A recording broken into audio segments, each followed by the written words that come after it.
One day I woke up and I was blocked on social media, deleted on social media, and I never knew why. Hey y'all, welcome back to my channel and thank you for stopping by. If you're new, my name is LaPortia and today is going to be another chit-chatty, sit-down conversational style video. So let's get into it. So last week I put on Instagram that I enjoyed making these type of videos and asked y'all for topics that y'all wanted me to talk about, and one of them was a topic that I've been wanting to talk about but I've been avoiding. So when I saw it, I was like, okay, it's time. And that topic is letting go of friendships. Now, I can only speak from my perspective. I have never had to actually cut off a friend. I was the one that was cut off, so I can only speak from that perspective. So let me just start this off by saying that for the majority of my life, I've been a loner. So there aren't a lot of friendships that I've had to get over losing or being cut off or having to cut anybody off. There was one friendship where it wasn't so bad losing the friend. Like, I didn't mourn the friendship as much as I had to get over what ended the friendship. But then there was another that I actually did and still do grieve that relationship, that friendship, because it was with someone that I was very close to. We were pretty much family. So that is one that I definitely had to learn to let go of and learn to get over, to heal from. So that's the one I'm going to talk about today. So the first thing I would say, honestly, is to acknowledge the fact that you miss this person or you miss that friendship, because the only way you can truly heal from something is when you acknowledge that you are hurt by it. Now, at first, okay, a little backstory. Like I said, it was a friendship where we were like family. So we were very close and we didn't go through like turbulent times or anything like that. We had a couple of he say she say instances, but on my end, when I got the he say she say, I took it to her and we talked it out and I thought it was squashed. I thought it was over and we continued with the friendship. But I did notice that I started hearing from her less and less, and then one day I woke up and I was blocked on social media, deleted on social media, and I never knew why. Like, there was never a conversation to let me know, okay, you did this, or I feel like you did this to me, or I feel like you did that to me. So I don't know. I don't know what happened. I can't speculate. I don't know. So that is the one that hurt me the most, to go from being so close to this person just cutting you off, no reason, no conversation, nothing happened. It was just a cutoff. And for me, at first, I was like, okay, whatever. But that was like pride, right? So at first, I pretended like I wasn't hurt by it. But then I had to come to a place where I was like, okay, I realized that I am hurt. I am very hurt. Like, it hurt my feelings. So once I got to that place, I feel like it started to get better. I started to feel better about it. So the first thing I would say is to acknowledge that you're hurt, because that's the first step to healing. And not just to acknowledge that you're hurt, but to acknowledge that you miss that person. You can't heal when you're not being truthful with yourself and when you're not being honest with yourself. So I would say that's the first step. Now, the second step is going to sound so cliche, especially as a Christian, is to pray. And it does sound cliche, but we are literally supposed to pray about everything. So definitely ask God to help you get over the friendship, to let the friendship go, even asking him if the friendship was even his will for your life. Like, he knows who's supposed to be in your life, when they're supposed to be in your life, whether they're there for a season, whether they're there for a lifetime, whether they're even there to teach you a lesson. So definitely go into prayer about it. And not just for those reasons, but like to help you emotionally, to help you not allow any roots of bitterness to spring up in your heart towards that person or the situation. And the next thing I would say is to draw closer to God, like grow your relationship with him, have a deeper relationship with him. Because I noticed that when I started taking my walk and my relationship with him more seriously, the less lonely I felt. Like, of course I still miss that friendship, of course I still miss that person, but it hurt less and less the more I grew closer to God. The closer I got to God, the less hurt I felt, the less lonely I felt, the less I felt like I didn't have a friend. Okay, the next thing is to cultivate a deeper relationship with yourself. With yourself. And that could look like solo dates, solo trips. And that's one of the reasons I started doing solo trips, was just to, number one, get closer to myself and also get closer to God.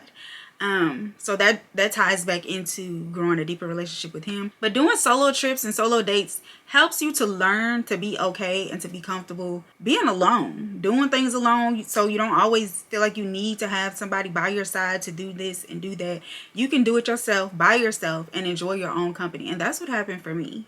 And I have found that there is so much peace and joy in doing things by myself and being by myself, because like I said, for the majority of my life I've been a loner, but I never actually took the time to even have a relationship with myself. I was literally just alone and finding things to distract me during that alone time. Like, it wasn't that I was trying to grow internally or learn about myself or anything like that. It was just like, I'm trying to distract myself. But now I'm intentionally going inward, allowing my relationship with God to help me grow and learn things about myself that are actually maturing me as a woman. Okay. But yeah, I would say, like, for me, it helped me to not miss the friendship as much. Of course, I still, miss that person.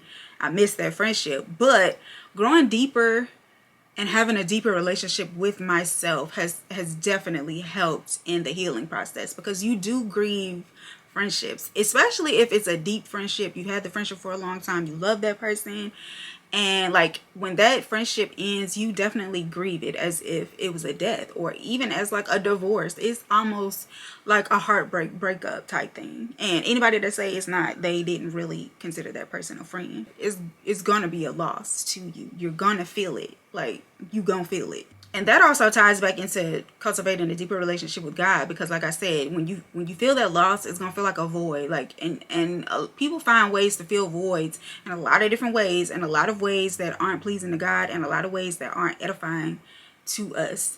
So filling that void with Jesus is the best thing you can do.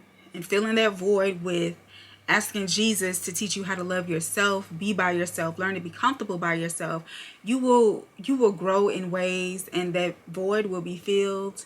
And I don't know, it's just such a freeing feeling to know that I can be my friend and happy. Even if I'm my only friend, I can be happy in that place.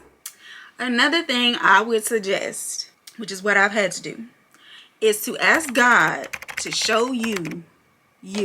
Ask him to show you whether or not you are a good friend. Okay, in that relationship, I feel like I was a good friend.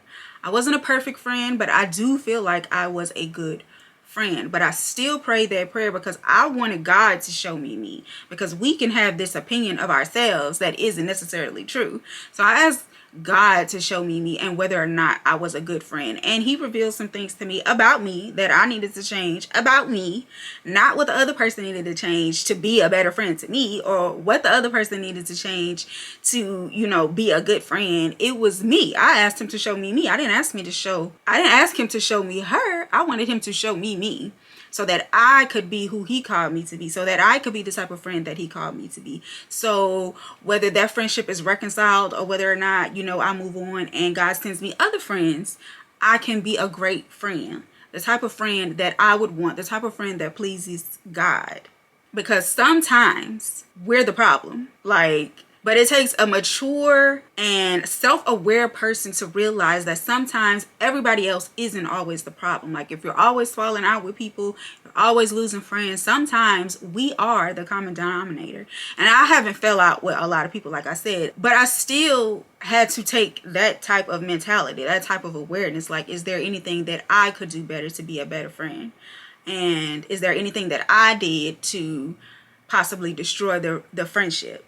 So really the last thing was just to ask God for wisdom and how to be a good friend, how to choose good friends, good godly friends, where you can both help each other grow and mature in him. There is no competition, no jealousy, no envy, no backbiting, none of that.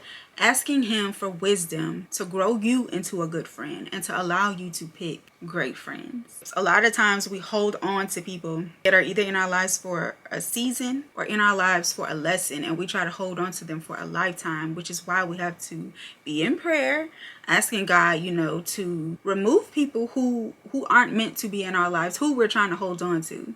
It's not easy losing friends, but trust me when I say, if you can admit that you're hurt, if you can pray and ask God, to help you, to heal you, grow your relationship with God, grow your relationship with yourself, and then do the inward work to find out why this could have happened. Am I the problem? Like, did I have a hand in it? Like, doing those type of things will definitely help you over time. It won't happen overnight, because like I said, I still deal with this, and this friendship for me ended in like 2019, I think it was like towards the end of 2019, and I still to this day have my days and my times where I have to grieve the friendship, and that's normal. Like, that's normal for anything. Whether you lose somebody in actual, death, you still have your moments where you grieve them. So the same would be for that friendship. So definitely put these things into practice, I would say, because this is what helped me. Like I said, I can't speak from the perspective of